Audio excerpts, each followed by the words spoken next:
नमस्कार दोस्तों। तो स्वागत है आपका एलटी ग्रेड शिक्षक भर्ती की फिजिकल एजुकेशन की पहली क्लास में।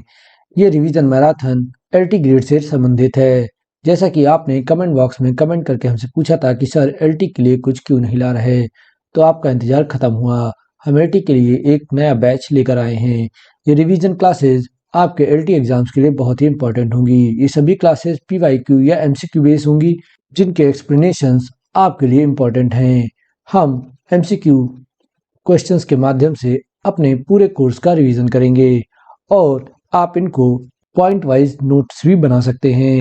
ये नोट्स आपके लिए एलटी ग्रेड के एग्जाम से पहले रिवीजन के तौर पे बहुत ही काम आएंगे, इसीलिए कॉपी पेन लेकर बैठिएगा और इस क्लास में कराए गए सभी क्वेश्चंस को नोट्स करके नोट भी कर सकते हैं, क्योंकि हम इनकी पीडीएफ किसी को भी प्रोवाइड नहीं कर रहे हैं। और इस सीरीज की सभी क्लासेस आपको एक प्लेलिस्ट जो कि यूपीएलटी ग्रेड के नाम से बनेगी उसमें मिलती रहेंगी। तो इस पूरी प्लेलिस्ट को आप ज़्यादा से ज़्यादा शेयर करिएगा। इन वीडियोस को भी आप अपने दोस्तों के बीच ज़्यादा से ज़्यादा शेयर करिए, क्योंकि जितने भी लोग एलटी ग्रेड की तैयारी कर रहे हैं, हम चाहते हैं वो सभी इन रिवीजन क्लासेस से जुड़ें और इसका फ़ायदा लें। और ये सभी क्लासेस आपके लिए टोटली फ्री हैं, इसीलिए आपको कोई चिंता करने की ज़रूरत नहीं है।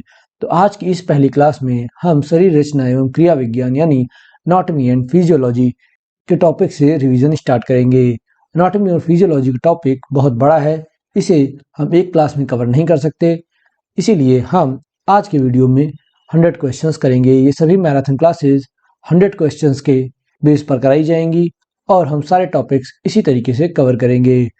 तो स्वागत है आपका आपके अपने channel physical education study hub में। अगर आप हमारे चैनल पर नए हैं तो हमारे चैनल को सब्सक्राइब करें और बेल आइकन क्लिक करना ना भूलें, ताकि हमारी हर आने वाली वीडियो की नोटिफिकेशन आपको सबसे पहले मिल सके। इसके अलावा आप हमें हमारे सोशल मीडिया लिंक्स पर भी फॉलो कर सकते हैं। तो चलिए दोस्तों, वीडियो को शुरू करते हैं। तो क्वेश्चन नंबर 1, कोशिका के अध्ययन को कहते हैं what is the study of cell. तो इसके ऑप्शन है मायोलॉजी, साइटोलॉजी, बायोलॉजी या ऑस्टियोलॉजी। तो कोशिका के अध्ययन को क्या कहा जाता है? तो जिन लोगों को भी इसका सही आंसर पता है वो अपने कॉपी पेन लेकर बैठे होंगे, क्वेश्चन को नोट करें और उसके आगे सही आंसर नोट कर सकते हैं। तो इसका सही आंसर है ऑप्शन बी, साइटोलॉजी। कोशिका के अध्ययन को हम साइटोलॉजी कहते हैं। मायोलॉजी की बात करें तो मांसपेशी के अध्ययन को हम मायोलॉजी कहते हैं। नेक्स्ट, जीवित कोशिका की कौन सी संरचना आत्महत्या की थैली कहलाती है? Which structure of a living cell is called the suicide sac या सुसाइड बैग। तो इसके ऑप्शन है सेंट्रोसोम, राइबोसोम, लाइसोसोम्स या फिर गोल्गी अपरेटस। तो किसको हम कोशिका का आत्महत्या थैली या सुसाइड बैग ऑफ सेल कहते हैं? तो इसका सही आंसर है ऑप्शन सी, लाइसोसोम्स। कोशिका की आत्महत्या की थैली हम लाइसोसोम्स को कहते हैं। कुछ लोगों ने कहा था सर आप क्वेश्चन और ऑप्शंस पढ़ के क्वेश्चन को लंबा कर देते हैं, तो मैं ऑप्शंस इसलिए पढ़ता हूँ। कुछ लोग क्या करते हैं कि वीडियो को प्ले करते हैं, ईयरफोन या ईयरबड्स कान में लगा लेते हैं और वीडियो को सुनते हैं, तो उनको ऑप्शंस सुनाई भी दें, क्योंकि बहुत लोग स्क्रीन पे परमानेंट नहीं बैठ सकते, सॉन्ग की तरह वीडियोस को सुनने का भी काम करते हैं। तो हर तरीके के लोगों के लिए ये सुटेबल रहे, इसीलिए मैं हर क्वेश्चन को दोनों लैंग्वेज में पढ़ता हूँ, ऑप्शंस को एक लैंग्वेज में जरूर पढ़ता हूँ, ताकि जो लोग वीडियो को देख नहीं पा रहे हैं, सिर्फ सुन रहे हैं और अपना काम करते रहते हैं और वीडियो को गाने की तरह सुनते रहते हैं, उनको भी हेल्प मिल सके। तो इसीलिए मैं क्वेश्चंस और ऑप्शंस दोनों को पढ़ता हूँ।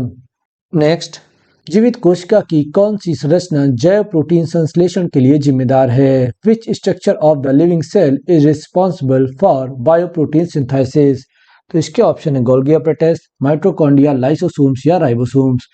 तो जीवित कोशिका यानी जो लिविंग सेल होती है, इसमें प्रोटीन के संश्लेषण के लिए कौन सा पार्ट जिम्मेदार होता है?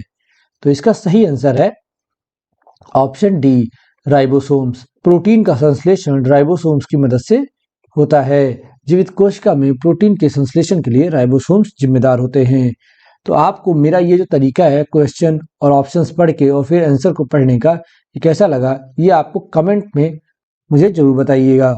और अगर आप वीडियो को देख नहीं सकते हैं, सिर्फ सुन सकते हैं, तो आप वीडियो को प्ले करके आराम से क्वेश्चंस को सुनिए। इससे भी आपको बहुत सी चीज़ें रिवीजन के तौर पर रिकॉल हो जाएंगी। तो अब बढ़ते हैं आगे। नेक्स्ट, निम्न में से कौन सा जीवन का बिल्डिंग ब्लॉक कहलाता है? Which of the following is called the building block of life? तो इसके ऑप्शन जीन्स, कोशिका, पेशी तंतु या क्रोमोसोम्स। तो इसका सही आंसर है ऑप्शन बी, कोशिका। ये सबका सही होना चाहिए। सेल को हम जीवन का बिल्डिंग ब्लॉक कहते हैं। कोशिका जीवन की सबसे छोटी इकाई होती है और कोशिका के अध्ययन को हम साइटोलॉजी कहते हैं। ये हमने पहले क्वेश्चन में जाना था। और जीवन की सबसे छोटी इकाई सेल या कोशिका कहलाती है। इसको हम बिल्डिंग ब्लॉक के नाम से भी जानते हैं।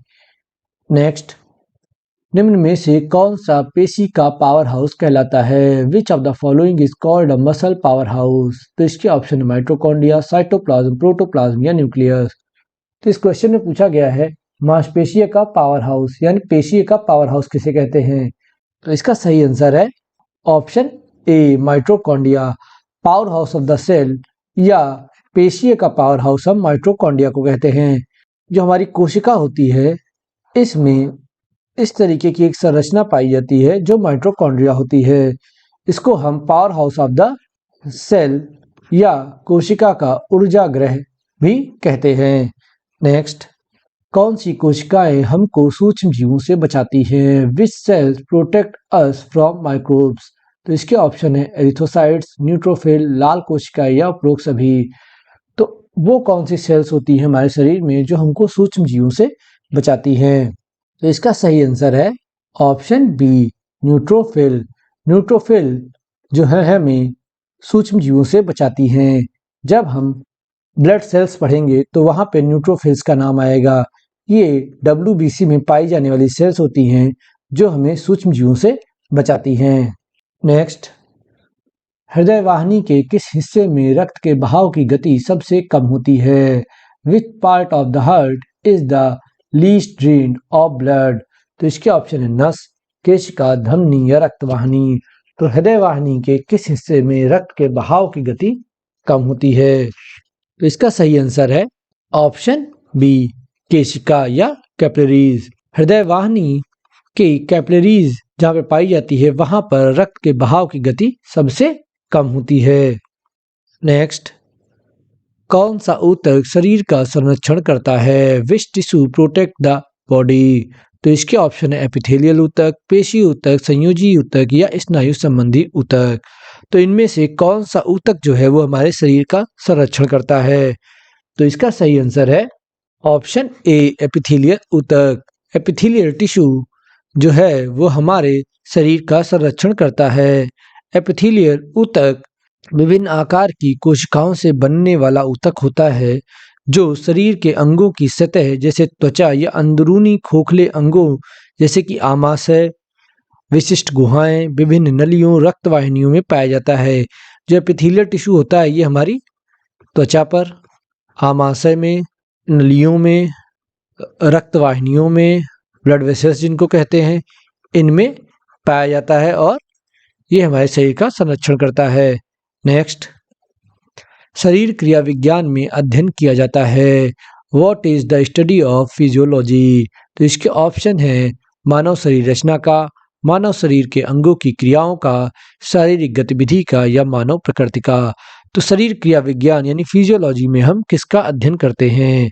तो इसका सही आंसर है ऑप्शन बी, मानव शरीर के अंगों की क्रियाओं का।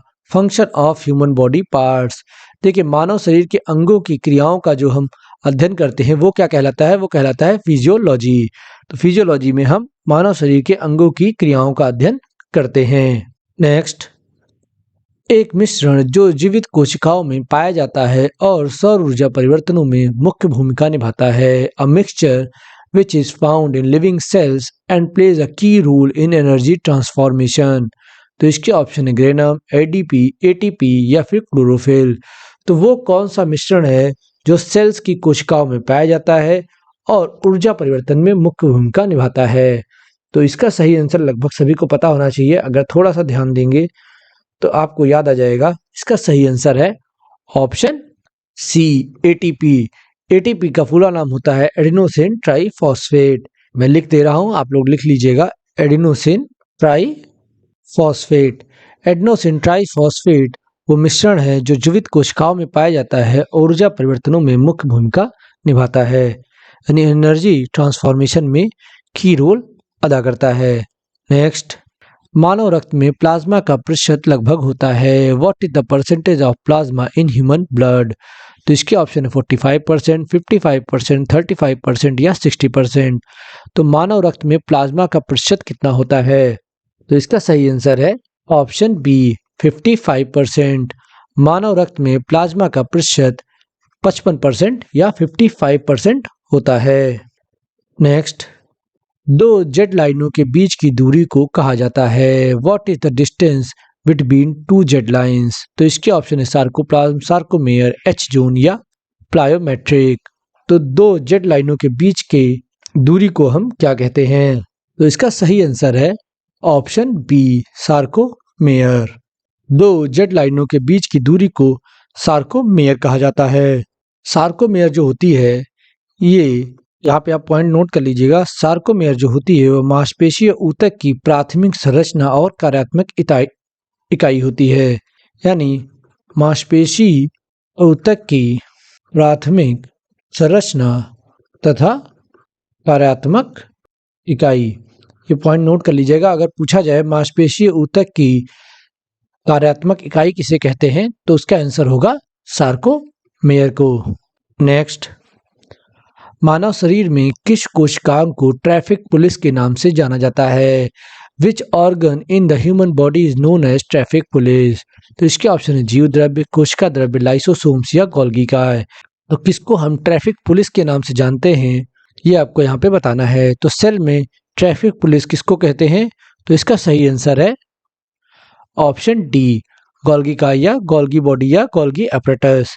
गोल्गी काय या गोल्गी अपरेटस को हम सेल में ट्रैफिक पुलिस के नाम से जानते हैं। ये ह्यूमन बॉडी के सेल में एक अंग होता है, यानी कोशिकांग होता है, जो ट्रैफिक पुलिस के नाम से जाना जाता है। नेक्स्ट, कोशिका का नियंत्रण केंद्र है। What is the control centre of cell? तो इसके ऑप्शन है माइटोकॉन्ड्रिया, न्यूक्लियस, गोल्गी बॉडी या इनमें से कोई नहीं। तो इसका आंसर लगभग सबका सही होना चाहिए। आप लोग क्वेश्चन को नोट करिए और इसका आंसर है ऑप्शन बी न्यूक्लियस। कोशिका का नियंत्रण केंद्र हम न्यूक्लियस या केंद्रक को कहते हैं, इसको हम हिंदी में केंद्रक कहते हैं। नेक्स्ट, प्लाज्मा में कितने प्रतिशत पानी होता है? What percentage of plasma in water? तो इसके ऑप्शन है 60%, 70%, 80% या फिर 90%। तो प्लाज्मा में कितने परसेंट पानी होता है? अभी मैंने आपको बताया कि ब्लड में कितने परसेंट प्लाज्मा होता है। प्लाज्मा होता है 55%। लेकिन यहाँ पे पूछा है कि जो प्लाज्मा है इसमें पानी कितना है, तो प्लाज्मा में कितना पानी होता है? तो इसका सही आंसर है ऑप्शन डी 90%। प्लाज्मा में 90% जो है वो पानी होता है, यानी वाटर होता है। नेक्स्ट, ऊतक कहते हैं व्हाट इज द टिश्यू? तो इसके ऑप्शन है समान रचना व विभिन्न कार्य करने वाली कोशिकाओं के समूह को, समान रचना व समान कार्य करने वाली कोशिकाओं के समूह को, विभिन्न रचना व समान कार्य करने वाली कोशिकाओं के समूह को, या उपरोक्त में से कोई नहीं। तो ऊतक किसको कहा जाता है, यानी टिश्यू क्या है? तो इसका सही आंसर है, आपने क्वेश्चन नोट कर लिया होगा, ऑप्शन भी सुन लिए होंगे, तो इसका सही आंसर है ऑप्शन बी समान रचना व समान कार्य करने वाली कोशिकाओं के समूह को। एक जैसा कार्य यानी सिमिलर फंक्शन और सेम स्ट्रक्चर, एक स्ट्रक्चर की जो कोशिकाएं होती हैं वो मिलकर एक ही कार्य करने वाली ऊतक बनाते हैं, यानी group of cells which the same structure and similar function is called tissue. और ऊतक के अध्ययन को हम क्या कहते हैं? तो सेल के अध्ययन को हम कहते हैं साइटोलॉजी और टिश्यू के अध्ययन को हम कहते हैं हिस्टोलॉजी। नेक्स्ट, इनमें से किस आधार पर प्रत्येक व्यक्ति को पहचाना व उनमें अंतर किया जा सकता है? On what basis can each person be identified and differentiated? तो इसके ऑप्शन है छायाचित्र द्वारा, शरीर के प्रकार द्वारा, विद्यालय रिपोर्ट कार्ड द्वारा या डीएनए जांच द्वारा। तो किस आधार पर हम व्यक्ति को पहचान कर उसमें अंतर कर सकते हैं? तो इसका सही आंसर, मेरे हिसाब से सबको इसका आंसर पता होगा, तो इसका सही आंसर है ऑप्शन डी डीएनए की जांच द्वारा, बाई डीएनए डिटेक्शन। डीएनए की जांच द्वारा हम व्यक्ति को पहचान और उसमें अंतर कर सकते हैं। क्यों? क्योंकि प्रत्येक व्यक्ति का जो डीएनए होता है वो अलग होता है। किसी भी दो व्यक्तियों का डीएनए सेम नहीं हो सकता। डीएनए की खोज किसने की थी, आप लोग यहाँ पे नोट कर लीजिएगा। पहली बार डीएनए का फुल फॉर्म होता है डीऑक्सी राइबो न्यूक्लिक एसिड। ठीक, इसको मैं आगे आपको बता दूंगा, आप यहाँ पे भी नोट कर लीजिए। Deoxy ribo nucleic acid. और डीएनए की खोज की थी जेम्स वाटसन और फ्रांसिस क्रिक ने। जो डीएनए का रूप चित्र है जैसा आपको दिखता है, ये डबल सिलेंड्रिकल। इसकी खोज जो है, इसकी खोज किसने की थी? इसकी खोज की थी जेम्स वाटसन और फ्रांसिस क्रिक ने। और ये कब किया था इन्होंने? तो ये किया था इन्होंने 1953 में। इसको आप नोट डाउन कर लीजिएगा। ये इंपॉर्टेंट हो सकता है कि डीएनए की खोज किसने की, ये पूछा जा सकता है। और डीएनए का फुल फॉर्म क्या है, ये क्वेश्चन भी पूछा जा सकता है। एलटी ग्रेड के लिए तीनों क्वेश्चंस बहुत इंपॉर्टेंट हो सकते हैं कि डीएनए का फुल फॉर्म क्या है, डीएनए की खोज किसने की और ये कब की गई। इस तरीके से यहाँ से आपके 3 क्वेश्चन बनते हैं। तो ये तीनों को पॉइंट वाइज नोट कर लीजिए। नेक्स्ट, इनमें से कौन सा कारक ऐसा है जिसमें किसी भी तरह परिवर्तन संभव नहीं होता? Which of the following factor is not possible to change in any way? तो इसके ऑप्शन है खेल शैली, शारीरिक बनावट, शारीरिक संरचना या वंशानुक्रम विशेषता। तो इनमें से वो कारक कौन सा है जिसमें परिवर्तन संभव नहीं है?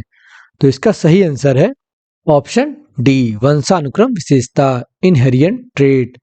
जो वंशानुक्रम विशेषताएं होती हैं, इनमें किसी भी तरीके का परिवर्तन संभव नहीं है।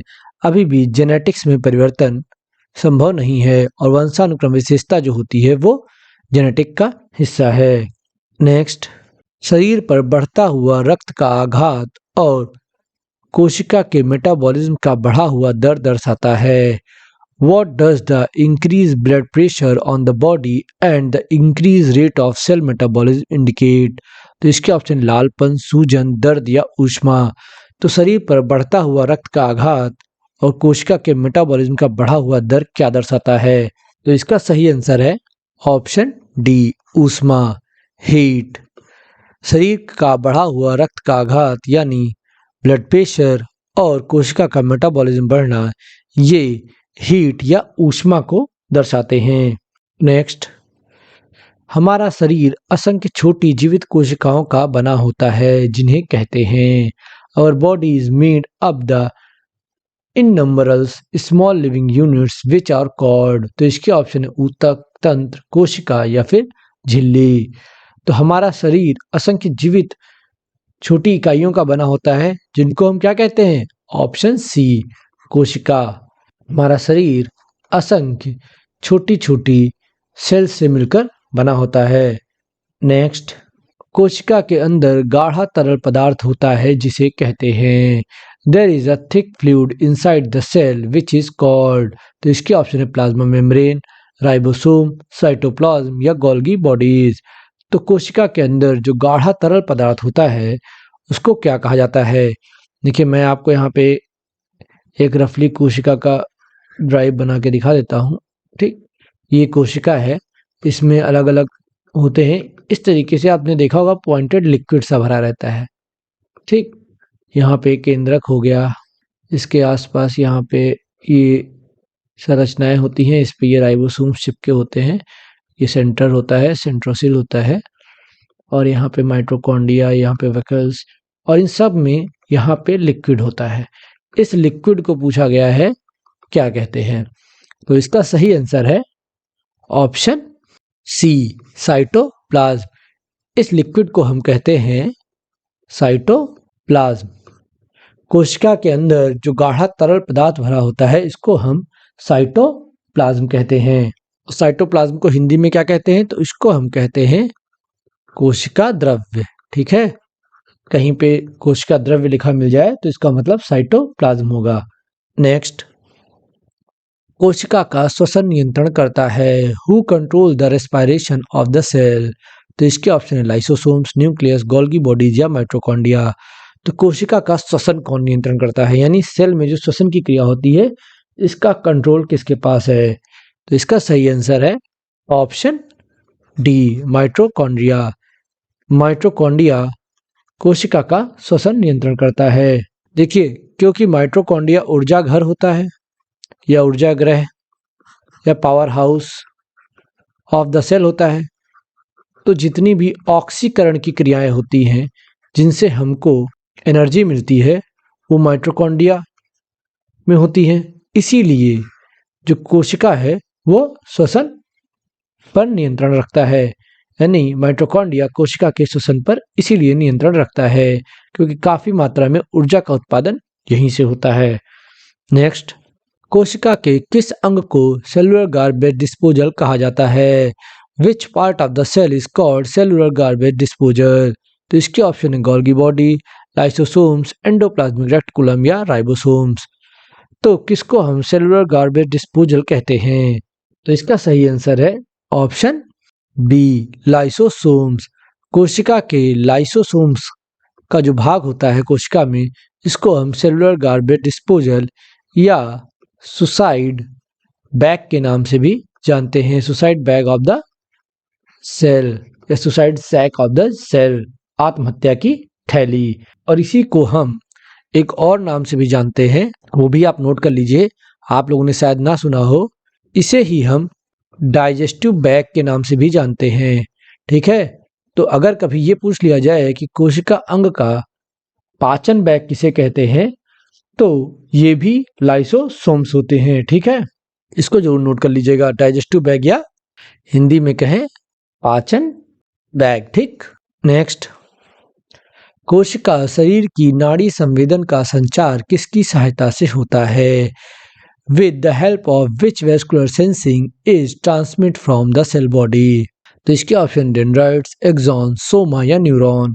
तो कोशिका शरीर से नाड़ी संवेदन का संचार किसकी सहायता से किया जाता है? तो इसका सही आंसर है ऑप्शन बी, एक्सॉन। एक्सॉन की सहायता से कोशिका में नाड़ी संवेदन का संचार किया जाता है। आप लोग कहेंगे सर ये तो तंत्र का हिस्सा है और आप तो अभी सेल के क्वेश्चंस करा रहे थे तो बीच में। तो देखिए, मैंने स्टार्टिंग में ही बताया, सेल हमारे शरीर की सबसे छोटी क्रियात्मक इकाई है और सेल से ही मिलकर हमारी बॉडी बनी है। तो सेल से तो सारे ही सिस्टम रिलेट करते ही हैं, बिना सेल के कोई सिस्टम एग्जिस्ट ही नहीं कर सकता। तो इसलिए किसी भी सिस्टम का क्वेश्चन सेल से रिलेट कर सकता है। तो इसका सही आंसर हो जाएगा ऑप्शन बी, एक्सॉन। कोशिका शरीर में नाड़ी संवेदन का संचार एक्सॉन्स करते हैं। नेक्स्ट, डेंड्राइट्स की भूमिका अन्य न्यूरॉनों से आवेश ग्रहण करके और उनको कहाँ पहुंचाते हैं? The role of dendrites is to take charge from other neurons and where do they reach them? तो इसके ऑप्शन है हृदय की ओर, स्पाइनल कॉर्ड की ओर, ब्रेन की ओर या सेल बॉडी की ओर। तो डेंड्राइट्स की जो भूमिका है वो अन्य न्यूरॉनों से आवेश ग्रहण करने की है और उसको ले जाने की है। तो वो कहाँ ले जाते हैं? ठीक है, तो इसका सही आंसर है ऑप्शन डी, सेल बॉडी की ओर। डेंड्राइट्स की जो भूमिका है वो अन्य न्यूरॉनों से आवेश ग्रहण करने की है और उसको सेल बॉडी की ओर ले जाने की है। तो इसीलिए इसका ऑप्शन सही हो जाएगा ऑप्शन डी, सेल बॉडी की ओर। डेंड्राइट्स की भूमिका अन्य न्यूरॉनों से आवेश ग्रहण करके सेल बॉडी की ओर पहुंचाने की है। नेक्स्ट, कोशिका चारों तरफ से घिरी रहती है। Is the cell surrounded on all sides? तो इसके ऑप्शन है साइटोप्लाज्म, प्लाज्मा मेम्ब्रेन, माइटोकॉन्ड्रिया या फिर गोल्गी बॉडीज। तो जो सेल होती है वो किससे चारों ओर से घिरी रहती है? तो ये देखिए, ये है आपकी सेल और इसमें आपने हमेशा डायग्राम में देखा होगा कि ये डबल लेयर्ड होती है। तो ये जो दूसरी लेयर है इसके बीच में थोड़ा लिक्विड सा भरा होता है, तो ये किससे चारों तरफ से घिरी रहती है? ये सेल है, जो बाहरी लेयर है इसको हम क्या कहते हैं? तो ये है हमारी प्लाज्मा मेम्ब्रेन। मेम्ब्रेन को हम हिंदी में झिल्ली भी कह सकते हैं। तो जो सेल है वो चारों तरफ से प्लाज्मा मेम्ब्रेन से घिरी रहती है। तो इसका आंसर ऑप्शन बी सही हो जाएगा, प्लाज्मा मेम्ब्रेन। नेक्स्ट, शरीर के कार्य का अध्ययन है। What is the study of body function? तो इसके ऑप्शन है गति विज्ञान, शरीर रचना विज्ञान, शरीर क्रिया विज्ञान या मनोविज्ञान। तो शरीर के कार्य का अध्ययन क्या कहलाता है? तो इसका सही आंसर है ऑप्शन सी, शरीर क्रिया विज्ञान। शरीर के कार्य का अध्ययन शरीर क्रिया विज्ञान कहलाता है। अभी मैंने कुछ क्वेश्चन पहले ही बताया कि फिजियोलॉजी क्या है। तो फिजियोलॉजी ह्यूमन बॉडी यानी मानव शरीर के अंगों की क्रियाओं का अध्ययन है। तो इसीलिए शरीर के कार्य का अध्ययन जो है वो हम शरीर क्रिया विज्ञान या फिजियोलॉजी के अंतर्गत करते हैं। नेक्स्ट, माइटोकॉन्ड्रिया संबंधित है। Are mitochondria related? तो इसके ऑप्शन है ऑक्सीजन उत्पादन से, उत्सर्जन से, एंजाइम स्राव से या फिर ऊर्जा उत्पादन से। तो माइटोकॉन्ड्रिया किससे संबंधित है? तो इसका आंसर लगभग सबका सही होना चाहिए। क्वेश्चन आपने नोट कर लिया होगा और इसका सही आंसर है ऑप्शन डी, ऊर्जा उत्पादन से। माइटोकॉन्ड्रिया ऊर्जा उत्पादन या एनर्जी प्रोडक्शन से संबंधित है, इसीलिए हम इसको power house of the cell भी कहते हैं, power house of the cell. Next, कोशिकाओं के समूह को कहते हैं what is a group of cells called? तो इसके ऑप्शन है हृदय, ऊतक, मांसपेशियां या हड्डियां। तो कोशिकाओं के समूह को क्या कहते हैं? अगर आपने पिछले क्वेश्चंस के एक्सप्लेनेशन को सही से सुना होगा तो आपको इसका आंसर जरूर पता होगा। तो क्वेश्चन नोट कर लीजिए और इसका सही आंसर है ऑप्शन बी, ऊतक। कोशिकाओं के समूह को हम टिश्यू या फिर ऊतक कहते हैं। नेक्स्ट, ऊतक के अध्ययन को जाना जाता है what is the study of tissue known as? तो ये क्वेश्चंस का आंसर भी मैंने पहले बता चुका हूँ एक जगह एक्सप्लेनेशन में। अगर आपने सही से वीडियो देखा होगा तो इसका आंसर भी आपको पता होगा। तो इसके ऑप्शन है हिस्टोलॉजी, मायोलॉजी, साइटोलॉजी या इनमें से कोई नहीं। तो ऊतक के अध्ययन को हम हिस्टोलॉजी कहते हैं, इसका ऑप्शन ए सही होगा। मायोलॉजी हम मांसपेशियों के अध्ययन को कहते हैं और साइटोलॉजी हम सेल के अध्ययन को। ऊतक की और बात करें तो ऊतक शब्द का सबसे पहले प्रयोग किसने किया था? तो ये आप नोट कर लीजिए क्योंकि एलटी ग्रेड का क्वेश्चन है और एलटी ग्रेड में ये बन सकता है। तो ऊतक शब्द सर्वप्रथम किसने दिया था? तो वो दिया था बाइलॉट ने। इनका नाम नोट कर लीजिएगा, ये आपके यूपीएलटी ग्रेड के लिए इंपॉर्टेंट हो सकता है कि ऊतक शब्द को देने वाला कौन है। उसमें ऑप्शन में बाइलॉट का नाम भी होगा, तो इसका सही आंसर हो जाएगा बाइलॉट। नेक्स्ट, रक्त की एक बूंद में कितनी कोशिकाएं होती हैं? How many cells are in the drop of blood? तो इसके ऑप्शन है 2 मिलियन, 3 मिलियन, 4 मिलियन या 5 मिलियन। तो रक्त की एक बूंद में कितनी सेल्स पाई जाती हैं? तो इसका सही आंसर लगभग सबको पता होगा। ये क्वेश्चन वेरियस एग्जाम में पूछा भी जा चुका है, इसीलिए इम्पोर्टेंट भी है। इसका सही आंसर है ऑप्शन डी, 5 मिलियन। 5 मिलियन कितना होता है? तो 50 लाख। रक्त की एक बूंद या कहें 1 क्यूबिक मिलीलीटर रक्त कितना? 1 ml क्यूबिक। ठीक, इस रक्त में 5 मिलियन सेल्स होती हैं। नेक्स्ट, अस्थि मज्जा किस प्रकार का ऊतक है?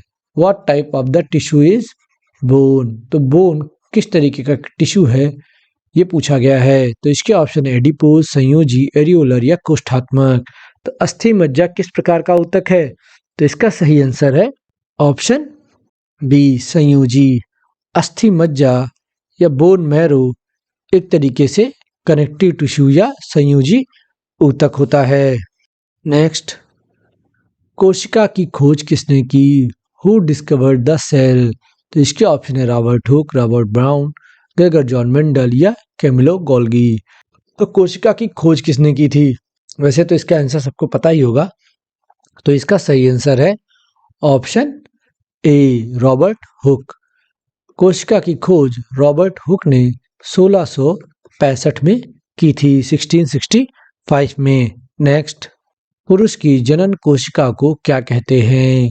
What is the male reproductive cell called? तो इसके ऑप्शन है शुक्राणु, ओवम, गैमेट्स या न्यूरॉन। तो पुरुष की जनन कोशिका जो रिप्रोडक्टिव सेल होती है उसको हम क्या कहते हैं? इसका सही आंसर है ऑप्शन ए, शुक्राणु या इंग्लिश में कहें स्पर्म। पुरुष की जनन कोशिका को हम शुक्राणु या स्पर्म कहते हैं। नेक्स्ट, मानव में क्रोमोसोम्स की संख्या होती है। How many chromosomes are there in a human body? तो इसके ऑप्शन 21 जोड़ी, 22 जोड़ी, 24 जोड़ी या 23 जोड़ी। तो मानव में क्रोमोसोम्स की संख्या कितनी होती है? तो इसका सही आंसर है ऑप्शन डी 23 जोड़ी 23 पेयर्स। मानव में क्रोमोसोम्स की संख्या 23 जोड़ी होती है। नेक्स्ट, सबसे बड़ी कोशिका कौन सी होती है? Which is the largest cell? तो इसके ऑप्शन है शुक्राणु, न्यूरॉन, शुतुरमुर्ग का अंडा या इनमें से कोई नहीं। तो सबसे बड़ी कोशिका कौन सी है? तो इसका सही आंसर लगभग सबको पता होगा। तो इसका सही आंसर है ऑप्शन सी शुतुरमुर्ग का अंडा, ऑस्ट्रिच का एग। शुतुरमुर्ग का अंडा सबसे बड़ी कोशिका है, लार्जेस्ट सेल है। नेक्स्ट, जेनेटिक्स का पितामह किसे कहा गया है? Who is the known as the father of genetics? तो इसके ऑप्शन है Robert Hooke, Gregor John Mendel, अरस्तु या सुकरात। तो किसको जेनेटिक्स का पितामह कहते हैं, यानी जेनेटिक्स की खोज किसने की थी? तो इसका सही आंसर है option B Gregor John Mendel. Gregor John Mendel को हम जेनेटिक्स का पितामह कहते हैं। नेक्स्ट, आंखों में कोन सेल का क्या कार्य होता है? What is the function of the cone cell in eyes? तो इसके ऑप्शन रोशनी के बारे में बताना, रंगों का वर्गीकरण, पलक झपकाना या इनमें से कोई नहीं। तो आंखों में जो सेल्स पाई जाती है उनमें एक सेल्स होती है कोन सेल्स। कोन सेल्स का कार्य क्या होता है, यानी आंखों में पाई जाने वाली कोन सेल्स क्या कार्य करती हैं? तो इसका सही आंसर है ऑप्शन बी रंगों का वर्गीकरण, क्लासिफिकेशन ऑफ कलर्स। जो हम देखकर कलर्स पहचानते हैं, ये काम हमारी आंखों में पाई जाने वाली कोन सेल्स की वजह से होता है। वो हमें कलर पहचानने में मदद करती हैं। नेक्स्ट, केंद्रक की खोज किसने की थी? Who discovered the nucleus? तो इसके ऑप्शन रॉबर्ट हुक, अरस्तु, रॉबर्ट ब्राउन या ग्रेगर जॉन मेंडल। तो देखिए, मैंने पिछले क्वेश्चन में बताया आपको कि रॉबर्ट हुक ने क्या किया था, सेल की खोज की थी, और ग्रेगर जॉन मेंडल को हम जेनेटिक्स का पितामह कहते हैं। और यहाँ पूछा है केंद्रक की खोज किसने की थी? तो इसका सही आंसर हो जाएगा option C Robert Brown. Robert Brown ने केंद्रक की खोज 1831 यानी 1831 में की थी। नेक्स्ट, कोशिका को दो भागों में बांटने की प्रक्रिया को क्या कहते हैं? What is the process of dividing a cell into two parts? तो इसके ऑप्शन है माइटोसिस, साइटोसोम, ग्लाइकोलाइसिस या इनमें से कोई नहीं। तो कोशिका का विभाजन जो है उसको क्या कहा जाता है, यानी कोशिका विभाजन की जो क्रिया होती है उसको किस नाम से जानते हैं? तो इसका सही आंसर है ऑप्शन ए माइटोसिस। कोशिका विभाजन या कोशिका को दो भागों में बांटने की प्रक्रिया को हम माइटोसिस या कोशिका विभाजन की क्रिया कहते हैं। नेक्स्ट, मांसपेशियों के अध्ययन को कहते हैं what is the study of muscles? तो इसके ऑप्शन है ऑस्टियोलॉजी, एंथ्रोपोलॉजी, मायोलॉजी या फिजियोलॉजी। कुछ क्वेश्चंस पहले ही मैंने एक्सप्लेनेशन में ये बताया भी है। अगर आपने वहाँ पर इसको नोट कर लिया है तो दोबारा नोट करने की जरूरत नहीं है, लेकिन अगर आपने नोट नहीं किया है तो आप नोट कर लीजिए। कोशिका के अध्ययन को हम मायोलॉजी कहते हैं। इसका ऑप्शन सी सही हो जाएगा। अगले क्वेश्चन से पहले अगर अभी तक आपने हमारे वीडियो को लाइक और शेयर नहीं किया है तो वीडियो को लाइक और शेयर कर दीजिए, और मेरा ये तरीका यानी क्वेश्चंस और ऑप्शंस को पढ़ के फिर आंसर देने का ये जो तरीका है ये आपको कैसा लगता है कमेंट बॉक्स में कमेंट कर हमें जरूर बताएं। क्योंकि कुछ बच्चों को ये लगता है कि मैं जो क्वेश्चंस पढ़ता हूँ इससे वीडियो लंबे हो जाते हैं, लेकिन मैं सिर्फ किसी पर्सनल के लिए ये वीडियो नहीं बना रहा हूँ, मैं सबके लिए बना रहा हूँ, तो किसी को भी समस्या ना हो इसलिए मैं ये तरीका यूज़ करता हूँ। तो आपको ये तरीका कैसा लगता है, आप अपना ओपिनियन मुझको कमेंट बॉक्स में ज़रूर दे सकते हैं, और वीडियो को लाइक और शेयर ज़रूर करें ताकि यह हर ज़रूरतमंद तक पहुँच सके। तो चलिए दोस्तों, अब बढ़ते हैं आगे। जांघ की सामने की मांसपेशियों को किस नाम से जाना जाता है? By what name are the muscles in front of the thigh known? तो इसके ऑप्शन है लसदार मांसपेशी, ट्रेपेजियस, क्वाड्रिसेप्स या सोलियर। तो जांघ यानी जो थाई होती है, इसकी जो सामने की मांसपेशियां होती हैं, इनको हम किस नाम से जानते हैं? तो इसका सही आंसर है ऑप्शन सी क्वाड्रिसेप्स। जांघ की सामने की मांसपेशियों को हम क्वाड्रिसेप्स कहते हैं। क्वाड्रिसेप्स में 4 मांसपेशियां होती हैं, वो कौन कौन सी होती हैं? इनके नाम लिख लीजिए आप, ये आपके लिए इम्पोर्टेंस हो सकता है।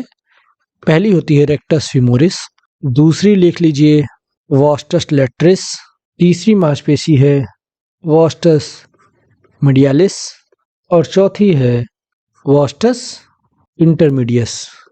ये 4 मांसपेशियां क्वाड्रिसेप्स में होती हैं। इन 4 मांसपेशियों से मिलकर क्वाड्रिसेप्स मांसपेशी बनती है। तो ये आप नोट कर लीजिए, पूछा जाता है कि क्वाड्रिसेप्स से संबंधित कौन सी मांसपेशी हैं, या आपको दे दिया जाएगा कि इनमें से क्वाड्रिसेप्स की मांसपेशियां पहचानिए, और हर ऑप्शन में 4-4 मांसपेशियों का समूह होगा। आपको सही समूह चेक करना होगा, यानी टिक करना होगा। तो ये 4 मांसपेशियां होती हैं क्वाड्रिसेप्स में, इनके नाम याद कर लीजिए। पहली है रेक्टस फीमोरिस, दूसरी है वास्टस लैटरिस, तीसरी है वास्टस मीडियालिस और चौथी है वास्टस इंटरमीडियस। तो देखिए, पहली है रेक्टस फीमोरिस और दूसरी, तीसरी, चौथी ये तीनों वास्टस होती है। ठीक, तो ये नाम, पहला वर्ड जो है ये याद रखिए, रेक्टस और वास्टस, ये क्वाड्रिसेप्स में पाई जाती हैं। नेक्स्ट, पेशी का निम्नलिखित में से कौन सा कार्य नहीं है? Which of the following is not a function of muscles? तो इसके ऑप्शन है एगोनिस्ट, एंटागोनिस्ट, न्यूट्रलाइजर या सब्सिडाइजर। तो इनमें से कौन सा कार्य पेशियों का नहीं है? तो इसका सही आंसर है ऑप्शन डी, सब्सिडाइजर। पेशियों का कार्य नहीं होता। सब्सिडाइजर जो है ये पेशियों का कार्य नहीं है, जबकि पेशीय का कार्य है एगोनिस्टिक, एंटागोनिस्टिक, न्यूट्रलाइजर या स्टेबलाइजिंग। ये काम पेशियों के होते हैं। ये 3 के अलावा एक और होता है स्टेबलाइजिंग, चीज़ों को स्टेबल करना, स्टेबलाइजिंग यानी स्टेबल करना। स्टेबलाइजिंग जो है ये भी पेशियों का ही कार्य होता है। एगोनिस्टिक, एंटागोनिस्टिक, न्यूट्रलाइजर और स्टेबलाइजर, इन चारों कार्य को हम पेशियों का कार्य कहते हैं, जबकि सब्सिडाइजर का कार्य पेशियों का कार्य नहीं है। इसीलिए इसका ऑप्शन डी सही होगा। नेक्स्ट, ग्लूटस मैक्सिमस मांसपेशी कहाँ स्थित होती है? Where are the gluteus maximus located? तो इसके ऑप्शन ऊपरी पीठ में, निचले पैर में, कूल्हे में या हृदय में। तो ग्लूटस मैक्सिमस कहाँ पर स्थित होती है? तो इसका सही आंसर है ऑप्शन सी, कूल्हे में। ग्लूटस मैक्सिमस मांसपेशी है वो हमारे हिप में या कूल्हे में स्थित होती है। अगर हम इसके ओरिजिन की बात करें तो इसका ओरिजिन होता है हमारा सैक्रम बोन से, और इसका इंसर्शन की बात करें यानी ये कहाँ पे जाके जुड़ती है, तो इसका इंसर्शन होता है फीमर बोन में। इसका ओरिजिन और इंसर्शन लिख लीजिएगा, ये आपके लिए इंपॉर्टेंट हो सकता है। क्वेश्चन में पूछ सकता है कि ग्लूटस मैक्सिमस का ओरिजिन कहाँ से होता है, और उसमें 4 हड्डियों के नाम दिए होंगे और आपको सही हड्डी चुननी होगी। इसी तरीके से इंसर्शन भी पूछ सकता है कि ग्लूटस मैक्सिमस का निवेशन कहाँ पे होता है, तो वो फीमर बोन में होता है। इंसर्शन फीमर बोन में और ओरिजिन सैक्रम बोन में। नेक्स्ट, किस प्रकार की पेशीय तंतु लंबे समय तक चलने वाली क्रियाओं के लिए उपयुक्त होते हैं? Which type of myofibroblast are suitable for long lasting activities? तो इसके ऑप्शन डेल्टॉइड पेशी तंतु, तेज झटका पेशी तंतु, धीमी झटका पेशी तंतु या ए और बी दोनों। तो कौन से पेशी तंतु लंबे समय तक चलने वाली क्रियाओं के लिए उपयुक्त हैं, यानी लॉन्ग टर्म के लिए जो भी क्रियाएं की जाती है उनके लिए सबसे उपयुक्त पेशी तंतु कौन से हैं? तो इसका सही आंसर है ऑप्शन सी, धीमी झटका पेशी तंतु या स्लो ट्विस्ट मसल फाइबर। देखिए, मसल फाइबर हमारी बॉडी में 2 तरीके के होते हैं, एक स्लो ट्विस्ट और एक फास्ट ट्विस्ट। तो जो लॉन्ग टर्म यानी लंबे समय की क्रियाएं होती हैं, इनके लिए slow twist muscle fibre use होते हैं। इनको हम टाइप 1 मसल फाइबर के नाम से भी जानते हैं, या इन्हीं को हम लाल मसल फाइबर भी कहते हैं। ठीक है। नेक्स्ट, किस प्रकार के व्यायामों द्वारा मांसपेशी संकुचन नहीं होता है? विच type of exercise do not cause muscle contraction? तो इसके ऑप्शन है आइसोमेट्रिक व्यायाम द्वारा, आइसोकाइनेटिक व्यायाम द्वारा, बैलिस्टिक व्यायाम द्वारा या आइसोटोनिक व्यायाम द्वारा। तो किस तरीके के व्यायाम में मांसपेशीय संकुचन नहीं दिखाई देता?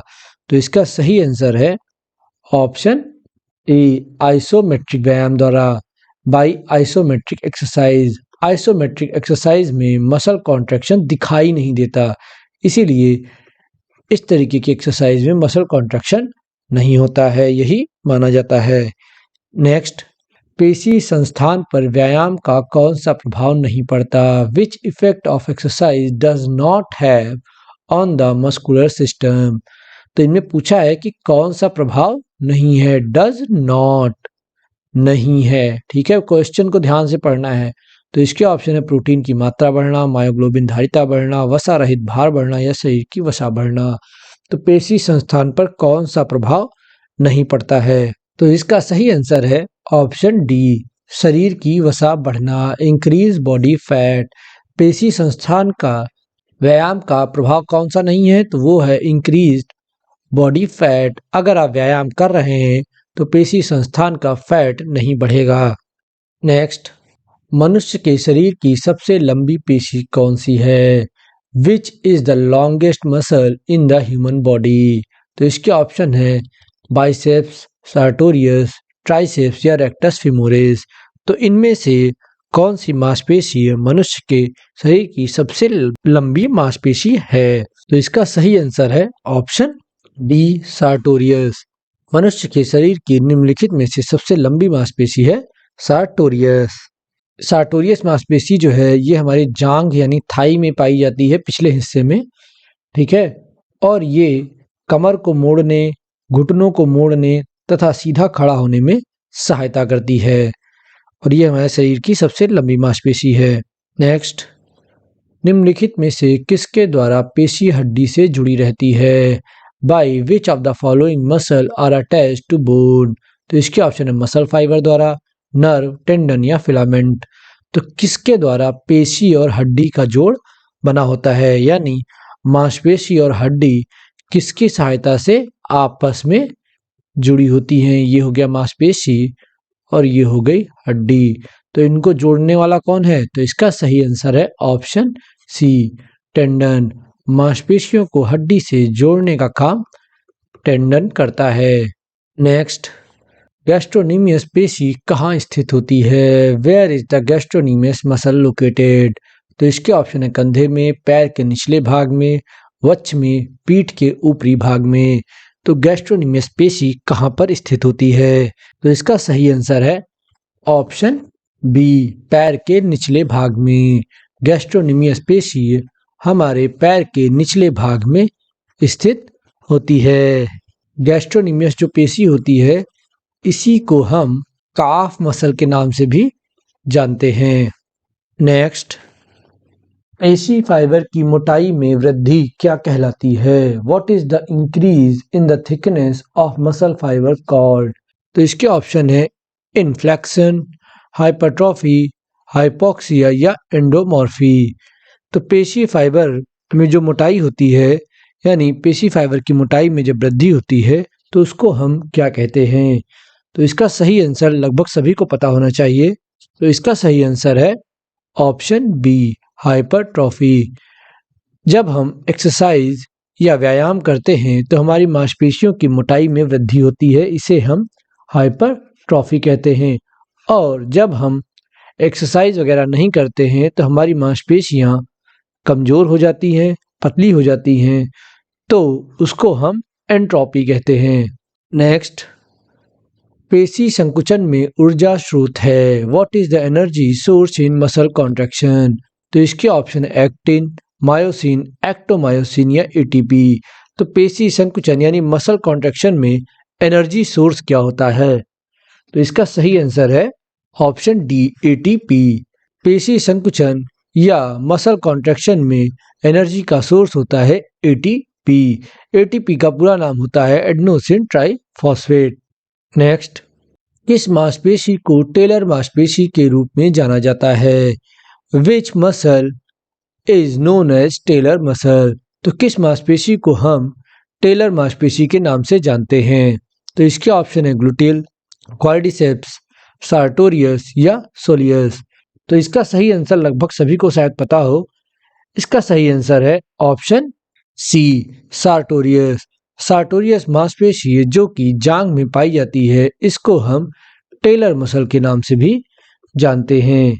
यह शरीर की सबसे लंबी मांसपेशी होती है। इसके बारे में मैं कुछ क्वेश्चन पहले भी आपको बता चुका हूँ। नेक्स्ट, निम्नलिखित में से कौन सा किसी पेशी तंत्र में सर्वाधिक शीघ्रता से प्राप्त होने वाली ऊर्जा का स्रोत है? Which of the following is the fastest source of energy in a muscle fibre? तो इसके ऑप्शन है फास्फोरिलेस, फास्फोक्रिएटिन, क्रिएटिन, काइनेस या फिर ग्लाइकोजेन। तो इनमें से कौन सा पेशी तंतु में सर्वाधिक शीघ्रता से ऊर्जा प्रदान करने का स्रोत होता है? जिन लोगों को भी इसका सही आंसर पता है वो कमेंट बॉक्स में कमेंट कर सकते हैं। और इसका सही आंसर है ऑप्शन बी, फास्फोक्रिएटिन। फास्फोक्रिएटिन पेशी तंतु में सर्वाधिक शीघ्रता से ऊर्जा प्रदान करता है। आपने एटीपी पीसी सिस्टम का नाम सुना होगा। इसमें जो पीसी है वो फास्फोक्रिएटिन है। जब पीसी यानी फास्फोक्रिएटिन टूटता है तो एटीपी बनता है। पीसी के विघटन से एटीपी बनता है और एटीपी पीसी प्राणी की क्षमता बढ़ जाने से अधिक ऊर्जा निकलती है। नेक्स्ट, उड्डयन बंद के अभ्यास से मुख्यतः कौन सी मांसपेशियां प्रभावित होती हैं? Which muscle are mainly affected in the practice of उड्डयन बंद? तो इसके ऑप्शन है उदरीय पेशियां, वक्षीय पेशियां, कंठीय पेशियां या पृष्ठवसीय पेशियां। तो उड्डयन बंद आपने योग में बंद सुने होंगे, तो उन्हीं में से एक बंद होता है उड्डयन बंद। तो इसका अभ्यास से मुख्यतः कौन सी मांसपेशियों पर प्रभाव पड़ता है? तो इसका सही आंसर है ऑप्शन ए, उदरीय पेशियां या एब्डोमिनल मसल्स। जो हमारे उदर क्षेत्र यानी पेट के क्षेत्र की मांसपेशियां होती हैं, उड्डयन बंद से उन पर प्रभाव पड़ता है। नेक्स्ट, मांसपेशीय तंतु का समूह किसके द्वारा ढका होता है? अ group of muscle fibre is covered by what? तो इसके ऑप्शन है पेरीमाइसियम, एंडोमाइसियम, एपीमाइसियम या उपरोक्त में से कोई भी नहीं। तो मांसपेशीय तंतुओं का जो समूह होता है वो किसके द्वारा ढका रहता है? तो इसका सही आंसर है ऑप्शन ए, पेरीमाइसियम। मांसपेशीय तंतु का समूह पेरीमाइसियम से ढका होता है। नेक्स्ट, स्टेनोक्लेडोमेस्टाइड पेशी स्थित होती है। What is the sternocleidomastoid muscle located? तो इसके ऑप्शन है गर्दन पर, छाती पर, पीठ पर या पैर पर। तो स्टेनोक्लेडोमेस्टाइड पेशी कहाँ पर स्थित होती है? तो इसका सही आंसर है ऑप्शन ए, गर्दन पर। स्टेनोक्लेडोमेस्टाइड पेशी गर्दन पर स्थित होती है। ये इंपॉर्टेंट हो सकती है मांसपेशी, क्योंकि इसका नाम बहुत बड़ा है और इसका नाम बहुत कम ही लोगों ने सुना होगा, इसीलिए इसको जरूर आप नोट कर लीजिएगा। उम्मीद है आप नोट्स बनाते हुए चल रहे होंगे। इन क्वेश्चंस को नोट्स के फॉर्म में पॉइंट वाइज आप वन लाइनर के तरीके से इन क्वेश्चंस को नोट कर सकते हैं, ये आपके बहुत काम आएंगे। नेक्स्ट, मांसपेशी के विकास के लिए क्या जरूरी है? What do you need for muscle development? अतिरिक्त आनुवंशिक क्षमता, अतिरिक्त अभ्यास, अतिरिक्त आराम और तनाव मुक्ति या अतिरिक्त आहार? तो मांसपेशियों के विकास के लिए क्या जरूरी है? तो इसका सही आंसर है ऑप्शन बी, अतिरिक्त अभ्यास। मांसपेशियों के विकास के लिए एडिशनल एक्सरसाइजेज या अतिरिक्त अभ्यास जरूरी होता है। नेक्स्ट, सममितीय मांसपेशियों के खिंचाव को क्या कहा जाता है? What is the strain of symmetrical muscle called? तो इसके ऑप्शन है समगतिक मांसपेशी में खिंचाव, गतिशील मांसपेशी में खिंचाव, स्टैटिक मांसपेशी में खिंचाव या उपरोक्त में से कोई नहीं। तो सममितीय यानी सिमेट्रिकल मसल्स में जो खिंचाव होता है इसको हम किस नाम से जानते हैं? तो इसका सही आंसर है ऑप्शन सी, स्टैटिक मांसपेशी में खिंचाव, स्टैटिक मसल स्ट्रेन। तो सममितीय मांसपेशी यानी सिमेट्रिकल मसल्स में जो खिंचाव होता है उसको हम स्टैटिक मसल स्ट्रेन या स्टैटिक मांसपेशी में खिंचाव के रूप में जानते हैं। नेक्स्ट, हृदय की सबसे बाहरी परत को क्या कहते हैं? What is the outer most layer of heart called? तो इसके ऑप्शन है एंडोकार्डियम, मायोकार्डियम, पेरिकार्डियम या इनमें से कोई नहीं। तो हृदय की जो सबसे बाहरी परत होती है उसको हम किस नाम से जानते हैं? तो इसका सही आंसर है ऑप्शन डी, इनमें से कोई नहीं, नन ऑफ दीज। हृदय की सबसे बाहरी परत को हम एपिकार्डियम कहते हैं। लेकिन ये क्वेश्चन एक बार पीजीटी एग्जाम में पूछा जा चुका है यूपी में, जहां पर इसका आंसर पेरिकार्डियम सही माना गया था। लेकिन अगर सही से देखा जाए तो हृदय की सबसे बाहरी परत होती है एपिकार्डियम, इसीलिए इसका आंसर ऑप्शन डी सही होगा। इसके अलावा जो मिडिल परत होती है, मध्यम यानी बीच की, उसे हम कहते हैं मायोकार्डियम, और सबसे अंदर की जो परत होती है उसे हम कहते हैं एंडोकार्डियम। तो सबसे बाहरी हो गई एपिकार्डियम, और बीच की हो गई मायोकार्डियम, और सबसे अंदर की हो गई एंडोकार्डियम। इस तरीके से इसका आंसर ऑप्शन डी सही होगा। लेकिन अगर इसका आंसर देना ही हो तो हम देंगे ऑप्शन सी पेरिकार्डियम।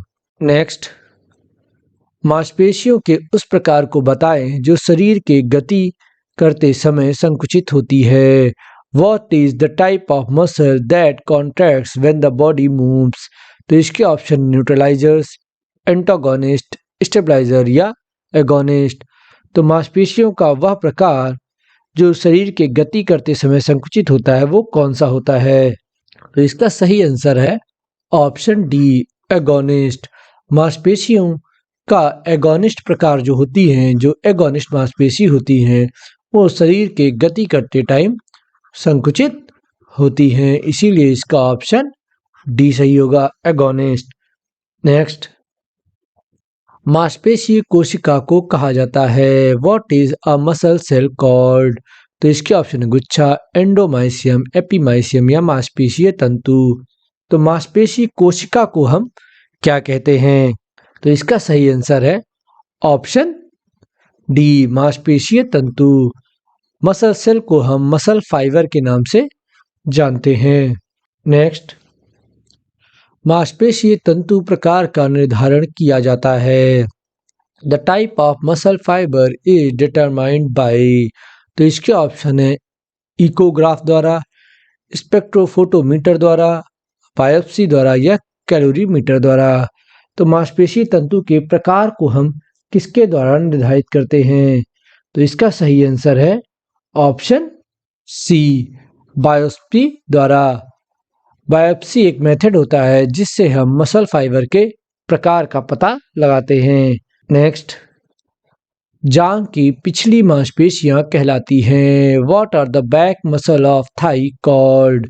तो इसके ऑप्शन है हैमस्ट्रिंग, ग्लूटिल, गैस्ट्रोनिमियस या क्वाड्रिसेप्स। तो जांघ की जो पीछे के हिस्से की मांसपेशियां होती हैं, इनको हम किस नाम से जानते हैं? तो इसका सही आंसर है ऑप्शन ए हैमस्ट्रिंग। जांघ के पिछले हिस्से की मांसपेशियों को हम हैमस्ट्रिंग के नाम से जानते हैं।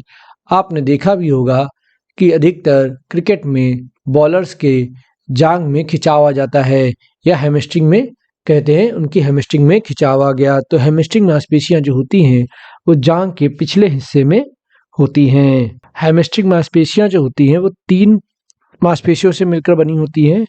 ये होती हैं सेमी मेम्ब्रेनोसस, पहली होती है सेमी मेम्ब्रेनोसस, दूसरी होती है सेमी टेंडनोसस, और तीसरी है, इसका शायद नाम आप लोगों ने सुना होगा, बाइसेप्स फीमोरिस। हैमस्ट्रिंग में ये 3 मांसपेशियां पाई जाती हैं। इनके नाम आप नोट कर लीजिए, ये आपके लिए इंपॉर्टेंट हो सकता है। नेक्स्ट, मांसपेशी संकुचन से संबंधित नहीं है। Is it not related to muscle contraction? तो इसके ऑप्शन है संकुचन अवधि, शिथिलन अवधि, अव्यक्त अवधि या इनमें से कोई नहीं। तो इनमें से क्या मांसपेशी संकुचन यानी मसल कॉन्ट्रैक्शन से संबंधित नहीं है? तो इसका सही आंसर है ऑप्शन डी इनमें से कोई नहीं। मांसपेशी संकुचन से इनमें से कोई भी संबंधित नहीं है। मांसपेशी संकुचन के 3 प्रकार हैं, आप लोगों ने पढ़े भी होंगे। अभी तक शायद उस तरीके का क्वेश्चन नहीं आया, इसलिए मैंने एक्सप्लेन नहीं किया है। कोसेंट्रिक संकुचन, इसेंट्रिक संकुचन और आइसोमेट्रिक संकुचन। तो संकुचन के 3 ही प्रकार होते हैं, जिसमें कोसेंट्रिक और इसेंट्रिक को हम आइसोटोनिक में पढ़ते हैं, और इसके अलावा एक आइसोकाइनेटिक भी होता है। तो ये उनमें से किसी का नहीं है, यानी संकुचन अवधि, शिथिलन अवधि और अव्यक्त अवधि, ये तीनों ही मांसपेशी संकुचन से संबंधित नहीं है, यानी इनमें से कोई संबंधित नहीं है। नेक्स्ट, मांसपेशियों के ऊतकों में कितने प्रतिशत जल पाया जाता है? What percentage of water is found in muscle tissue? तो इसके ऑप्शन है 75%, 90%, 85% या 80%। तो मांसपेशियों के ऊतकों में कितने प्रतिशत जल पाया जाता है? तो इसका सही आंसर है ऑप्शन ए 75%। मांसपेशियों के ऊतक में 75% जल पाया जाता है। वहीं अगर वसा ऊतक की बात करें, यानी जो फैट टिश्यू होते हैं, इनमें सिर्फ 10% ही वाटर पाया जाता है। ये पॉइंट आप नोट कर लीजिएगा। मांसपेशियों के जो टिश्यूज होते हैं उनमें 75% वाटर होता है, लेकिन जो फैट टिश्यूज होते हैं, जिनको हम एडिपोज टिश्यूज के नाम से भी जानते हैं, इनमें सिर्फ 10% वाटर होता है। नेक्स्ट, श्वेत मांसपेशीय तंतु कौन से प्रदर्शन हेतु बेहतर होते हैं? What are the white muscle fiber better for? तो इसका ऑप्शन है धीमा संकुचन, तेज संकुचन, कोई संकुचन नहीं या विस्तार। तो श्वेत मसल फाइबर जो होते हैं वो किसके लिए बेहतर होते हैं? तो इसका सही आंसर है ऑप्शन बी, तेज संकुचन, फास्ट कॉन्ट्रैक्शन। श्वेत मांसपेशी तंतु या वाइट मसल फाइबर जो है, ये शॉर्ट डिस्टेंस के जो रेसर्स होते हैं, या कहें 100 मीटर 200 मीटर के जो रेसर्स होते हैं, इनके लिए सबसे उपयुक्त फाइबर्स होते हैं। यानी स्प्रिंट रेसर्स के लिए वाइट मसल फाइबर्स सबसे बेहतरीन मसल फाइबर्स होते हैं। क्यों? क्योंकि ये फास्ट कॉन्ट्रैक्शन कर सकते हैं। नेक्स्ट, तकनीकी शब्दों में मांसपेशीय खिंचाव कहलाता है। What is a muscle strain in technical term? तो मोच, तनाव, घर्षण या विमूढ़ता। तो मांसपेशी खिंचाव को हम टेक्निकल शब्द में क्या कहते हैं? तो इसका सही आंसर है ऑप्शन बी, तनाव या टेंशन या स्ट्रेन। तकनीकी शब्दों में हम मांसपेशी खिंचाव को तनाव या स्ट्रेन के नाम से जानते हैं। नेक्स्ट, मानव शरीर के वजन का कितना प्रतिशत वजन स्वैच्छिक मांसपेशियों का होता है? What percentage of weight of human body is made up of voluntary muscles? तो इसके ऑप्शन है 40%, 45%, 50% या 55%। तो स्वैच्छिक मांसपेशियां कौन सी होती हैं? वॉलंटरी मसल्स, जिनको हम वॉलंटरी मसल्स कहते हैं, या स्केलेटल मसल्स भी इनको हम कहते हैं। तो मानव शरीर के वजन का कितना परसेंट होती हैं ये? तो इसका सही आंसर है ऑप्शन ए, 40%। मानव शरीर के वजन का 40% हिस्सा स्वैच्छिक मांसपेशियों या वॉलंटरी मसल्स का होता है। मांसपेशियां 3 प्रकार की होती हैं, पहली वॉलंटरी, दूसरी इनवॉलंटरी और तीसरी कार्डिक। तो इस तरीके से मांसपेशियां 3 प्रकार की होती हैं। नेक्स्ट, अस्थि मांसपेशी की संकुचनशील इकाई है। What is the contractile unit of a skeletal muscle? तो इसके ऑप्शन है सार्कोमेयर, एक्टिनोन, मायोसिन, जेट लाइन या मायोफाइब्रिल। तो अस्थि मांसपेशी यानी स्केलेटल मसल की संकुचनशील इकाई कौन सी है, यानी कॉन्ट्रैक्टाइल यूनिट कौन सी है? तो इसका सही आंसर है ऑप्शन डी, मायोफाइब्रिल। मायोफाइब्रिल अस्थि मांसपेशी या स्केलेटल मसल्स की कॉन्ट्रैक्टाइल यूनिट होती है। नेक्स्ट, काफ या पिडली मांसपेशी का वैज्ञानिक नाम है। What is the scientific name of a calf muscle? तो इसके ऑप्शन है गैस्ट्रोनीमियस, ट्रेपेजियस, पेक्टोरस मेजर या बाइसेप्स। अगर आपने पिछले क्वेश्चंस के एक्सप्लेनेशन को सही से सुना होगा तो इस क्वेश्चन का आंसर आपको पता होगा। आपने जो नोट्स बनाए हैं उसमें शायद इसको लिखा भी होगा। तो इसका सही आंसर है ऑप्शन ए, गैस्ट्रोनीमियस। गैस्ट्रोनीमियस को हम पिडली मांसपेशी या काफ मसल के नाम से भी जानते हैं। पीछे एक क्वेश्चन आया था जिसमें काफ मसल की लोकेशन पूछी गई थी, जहां पर मैंने एक्सप्लेनेशन में ये बताया था। तो गैस्ट्रोनीमियस जो है वो काफ मसल होती है। वहीं अगर ट्रेपेजियस की बात करें तो ये पीठ के पिछले हिस्से में पाई जाती है। आप इसको भी लिख लीजिए, पिछले भाग की पेशी है। पेक्टोरियल मेजर की बात करें तो ये छाती यानी चेस्ट की पेशी है। और बाइसेप्स की बात करें तो ये अपर आर्म जो होता है हमारा वहां पर पाई जाती है, यानी ऊपरी बाजू की पेशी है। इनकी लोकेशंस भी आप लिख लीजिएगा। और गैस्ट्रोनिमियस को हम काफ मसल कहते हैं, ये पैर के निचले हिस्से में पाई जाती है। नेक्स्ट, वह पेशी जो सिर को घुमाती है वह है the muscle that rotates the head is. तो इसके ऑप्शन है स्टेनोक्लेडोमेस्टॉइड, स्पेलेनियस कैपिटस, लॉगिसिमस कैपिटस या उपयुक्त सभी। तो इनमें से वह मांसपेशी कौन है जो सिर को घुमाती है? तो इसका सही आंसर है ऑप्शन डी, उपयुक्त सभी। ये तीनों ही मांसपेशियां गर्दन की मांसपेशियां हैं। इनकी लोकेशन कहाँ होती है? गर्दन में। और ये सिर को घुमाने, ऊपर नीचे करने में हमारे जॉइंट की या मूवमेंट की हेल्प करती हैं। इसीलिए इसका आंसर ऑप्शन डी सही होगा, ऑल ऑफ द एबव। इन तीनों मांसपेशियों के नाम आप नोट कर लीजिए। नाम टफ हो सकते हैं लेकिन ये तीनों मांसपेशियां गर्दन में पाई जाती हैं और ये हमारे गर्दन के मूवमेंट में हेल्प करती हैं। नेक्स्ट, मानव शरीर में कुल कितनी मांसपेशियां होती हैं? How many muscles are there in the human body? तो इसके ऑप्शन है 450, 545, 580 या 650। तो मानव शरीर में कितनी मांसपेशियां पाई जाती हैं? तो देखिए मांसपेशियां कितनी हैं इसका एग्जैक्ट नंबर तो अभी तक नहीं है, लेकिन आपको हम बता दें कि इसका आंसर सही होगा ऑप्शन डी। मानव शरीर में लगभग अप्रॉक्स 650 मांसपेशियां, 650 के आसपास मांसपेशियां पाई जाती हैं।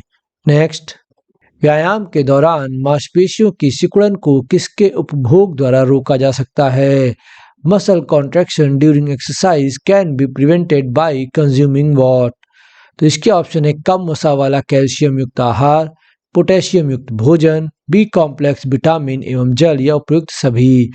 तो व्यायाम के दौरान जो मांसपेशियों में सिकुड़न होती है, यानी मसल कॉन्ट्रैक्शन जो होता है मांसपेशियों में व्यायाम के दौरान यानी एक्सरसाइज के दौरान, उसको हम किससे कम कर सकते हैं? यानी क्या खाकर, क्या डाइट में हम इंक्लूड करके मांसपेशियों की सिकुड़न को कम कर सकते हैं या उसको रोक सकते हैं?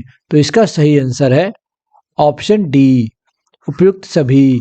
कम वसा वाला कैल्शियम युक्त आहार, पोटेशियम युक्त भोजन और बी कॉम्प्लेक्स विटामिन और जल, इनकी कमी हो जाने पर ही मांसपेशियों में सिकुड़न आती है। तो इनको हम अपनी डाइट में या इनका उपभोग करके हम मांसपेशियों की सिकुड़न को रोक सकते हैं।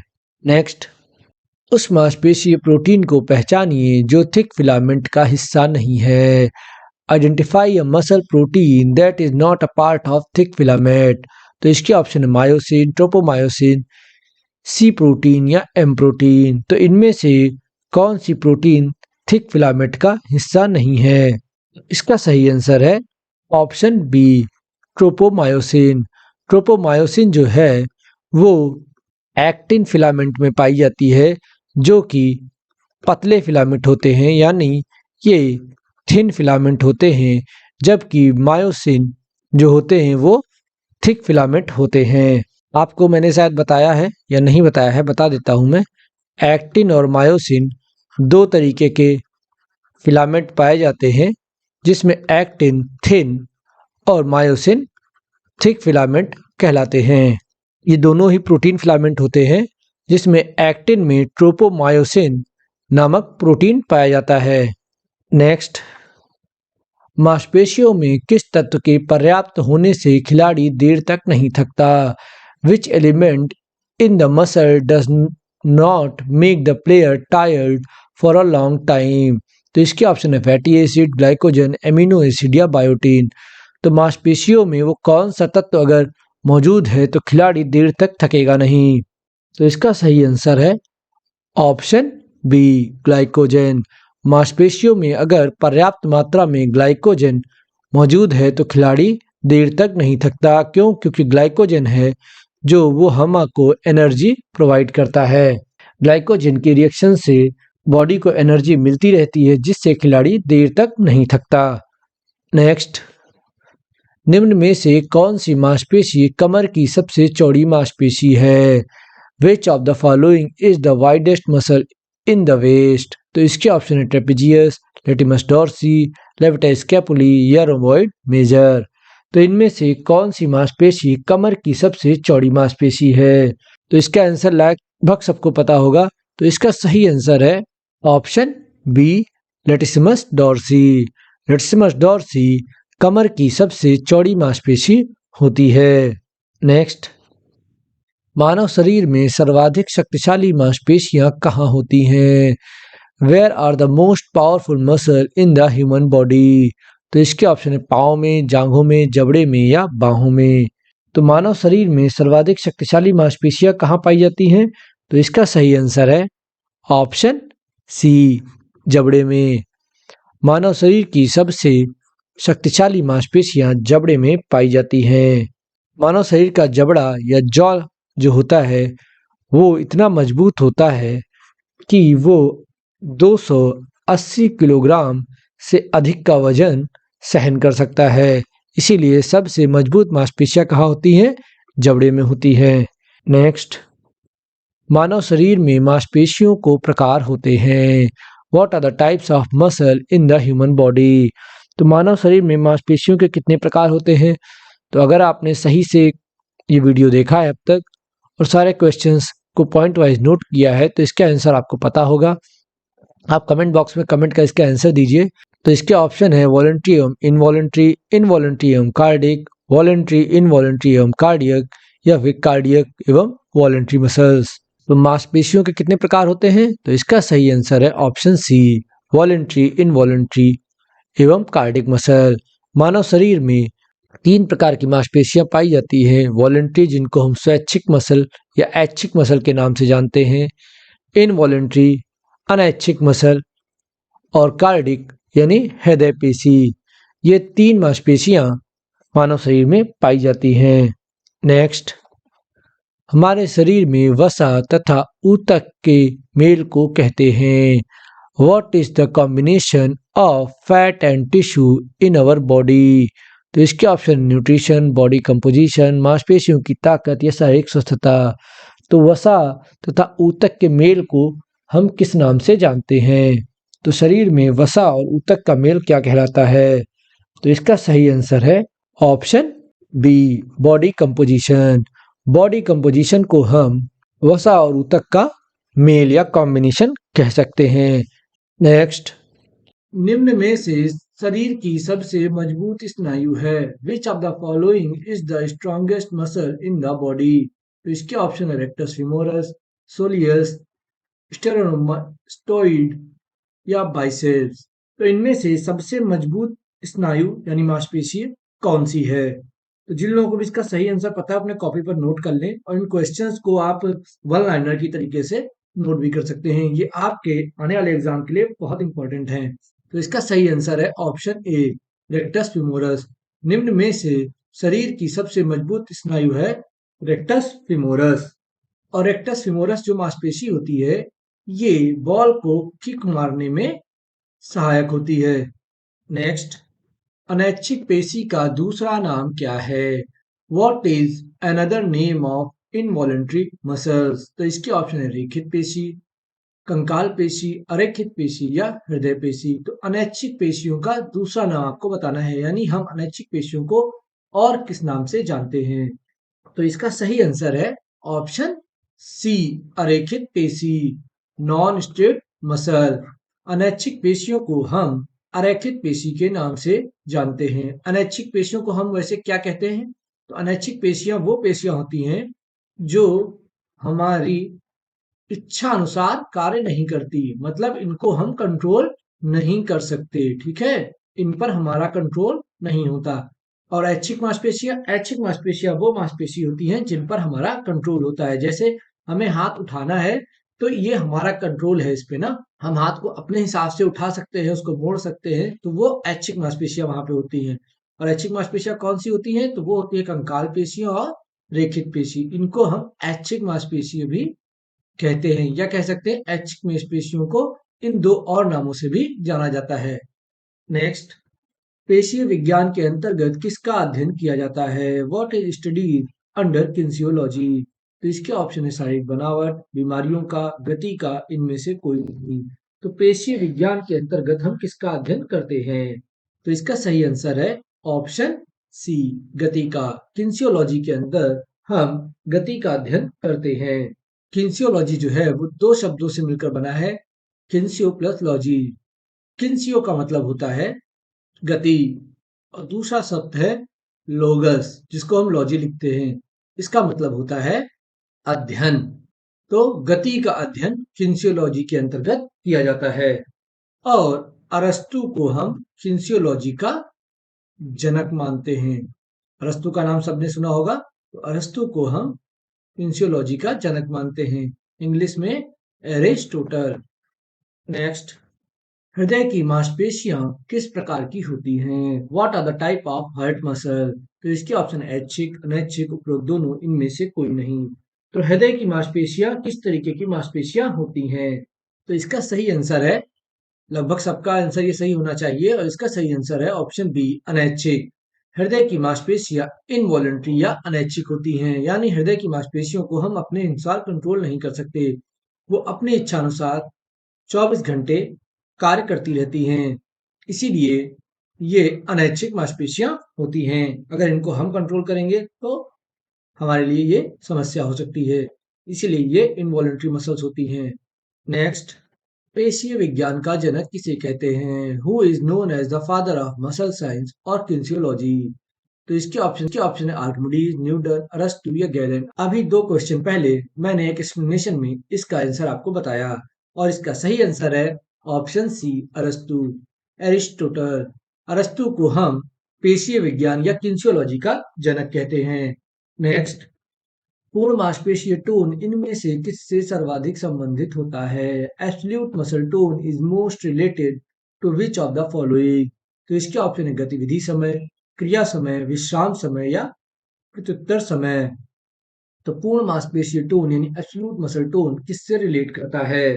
तो इसका सही आंसर है ऑप्शन डी, प्रत्युत्तर समय या रिस्पॉन्स टाइम। पूर्ण मांसपेशीय टोन प्रत्युत्तर समय या रिस्पॉन्स टाइम से रिलेट करता है। पेशी कभी भी पूर्ण रूपेण विरामावस्था में नहीं होती।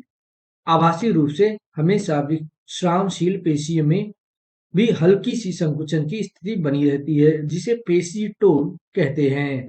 तो इसीलिए इसका आंसर ऑप्शन डी सही होगा। नेक्स्ट, मांसपेशियों को पूर्ण टोन रखने का एकमात्र उपाय है, the only way to keep muscle full tone. तो इसके ऑप्शन है यौगिक आसन और क्रिया करना, मांसपेशियों को हर समय गतिशील रखना, उचित और पर्याप्त व्यायाम करना, प्रत्येक सुबह तेल मालिश करना। तो मांसपेशियों को पूर्ण टोन हम कैसे रख सकते हैं? तो इसका सही आंसर है ऑप्शन सी, उचित और पर्याप्त व्यायाम करना। उचित और पर्याप्त यानी प्रॉपर और एडिक्वेट एक्सरसाइज करके ही हम मांसपेशियों को पूर्ण रूप से टोन रख सकते हैं। नेक्स्ट, एनाटॉमिकल भाषा में हृदय मांसपेशी को कहते हैं। What is the heart muscle called in anatomical language? तो इसके ऑप्शन है मायोकार्डियम, पेरिकार्डियम, एंडोकार्डियम या एपिथेलियम। तो एनाटॉमिकल भाषा में हम हृदय मांसपेशी को किस नाम से जानते हैं? तो इसका सही आंसर है ऑप्शन ए, मायोकार्डियम। एनाटॉमिकल भाषा में हम हृदय पेशी को मायोकार्डियम के नाम से जानते हैं।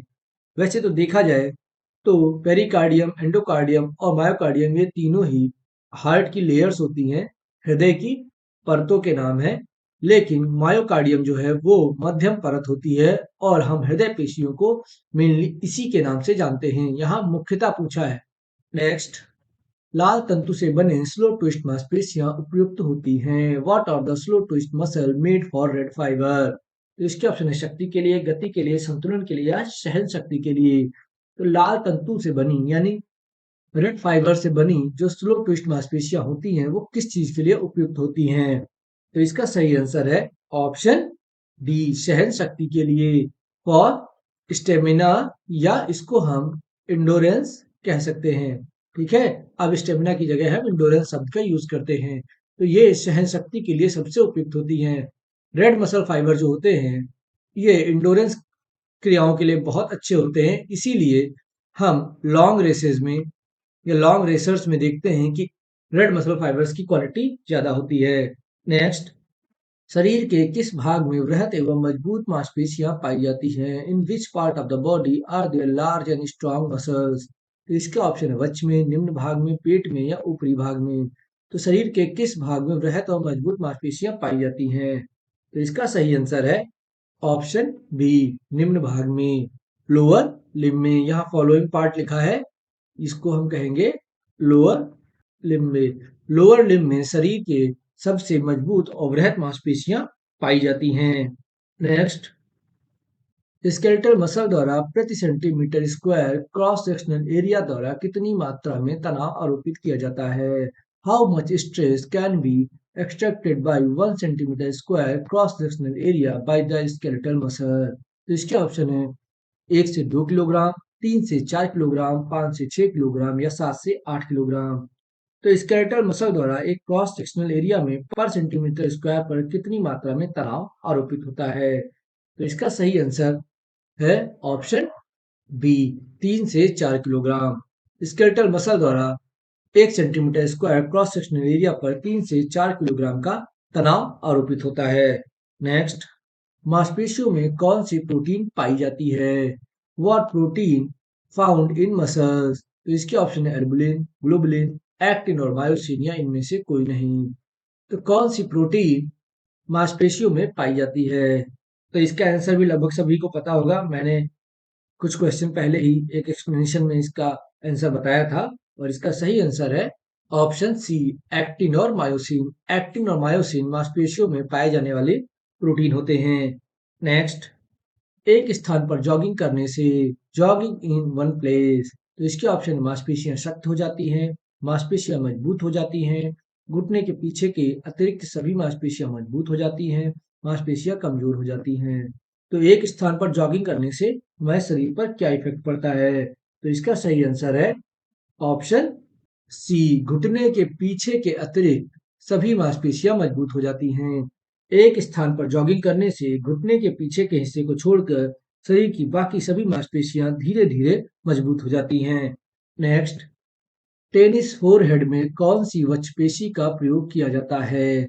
विच thoracic muscle is used in tennis forehead? तो इसके ऑप्शन है ट्रेपेजियस, पेक्टोरस, लेटमस डॉर्सी या इनमें से कोई नहीं।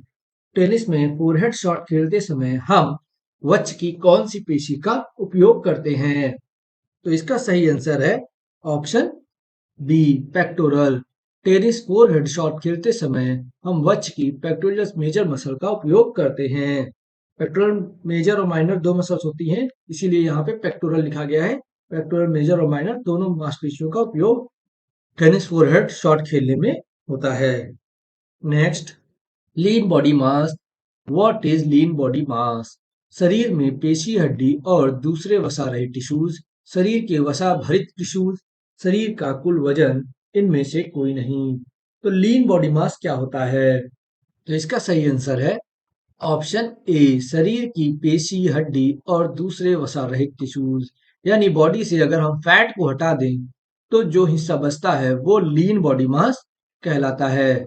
Muscles, bone and other without fat without fat tissues जो होते हैं वो आपके लीन बॉडी मास में आते हैं।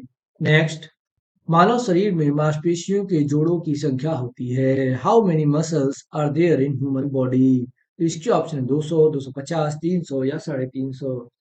तो मांसपेशियों के जोड़ों की यानी कितने पेयर्स ऑफ मसल्स हमारी बॉडी में पाए जाते हैं? तो इसका सही आंसर है, सबसे करीबी आंसर की अगर बात करें तो एग्जैक्ट आंसर यहाँ नहीं दिया गया है, तो इसका सही आंसर होगा ऑप्शन सी।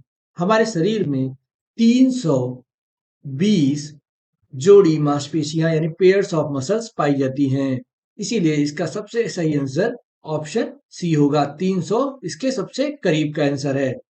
नेक्स्ट, भारी व्यायाम के समय इसकी ओर रक्त की आपूर्ति बढ़ती है। Does the blood supply increase during heavy exercise? तो इसके ऑप्शन है मस्तिष्क, कंकाली पेशियां, त्वचा या वक्र। तो भारी व्यायाम के समय किसकी ओर रक्त की आपूर्ति बढ़ जाती है? इसका सही आंसर बहुत लोगों को पता होगा, और ये क्वेश्चन बहुत इंपॉर्टेंट है, बहुत बार अलग अलग एग्जाम में पूछा गया है। इसका सही आंसर है ऑप्शन बी, कंकाली पेशियां, स्केलेटल मसल। जब हम भारी व्यायाम करते हैं तो रक्त की आपूर्ति यानी ब्लड का सर्कुलेशन जो है वो स्केलेटल मसल्स की तरफ बढ़ जाता है। नेक्स्ट, मानव शरीर में सबसे बड़ी पेशी होती है। Which is the largest muscle in human body? तो इसके ऑप्शन है ट्रेपेजियस, नितंब पेशी, सोलियस या महावज। तो मानव शरीर की सबसे बड़ी पेशी कौन सी है इनमें से? तो इसका सही आंसर है ऑप्शन बी, नितंब पेशी या बट मसल। नितंब पेशी या बट मसल मानव शरीर की सबसे बड़ी मांसपेशी होती है। और इसको हम किस मांसपेशी के नाम से जानते हैं? बट मसल कौन सी मसल को कहते हैं? तो ये हम कहते हैं ग्लूटियस मैक्सिमस को। इसका नाम आप सभी ने सुना होगा। बट मांसपेशी कौन सी होती है? Gluteus Maximus. नेक्स्ट, कौन सी पेशी केवल तंत्रिकीय तंत्र द्वारा उद्दीप्त करने से ही आकुंचित होती है? Which muscle are contract only when stimulated by the nervous system? तो इसके ऑप्शन कंकाली पेशी, मुलायम पेशी, हृदय पेशी या सभी। तो इनमें से कौन सी मांसपेशी जो है वो तंत्रिका तंत्र द्वारा उद्दीप्त करने पर ही आकुंचित यानी संकुचित होती है? तो इसका सही आंसर है ऑप्शन ए, कंकाली पेशी। देखिए, कंकाली पेशी जो होती हैं वो ऐच्छिक मांसपेशियां होती हैं।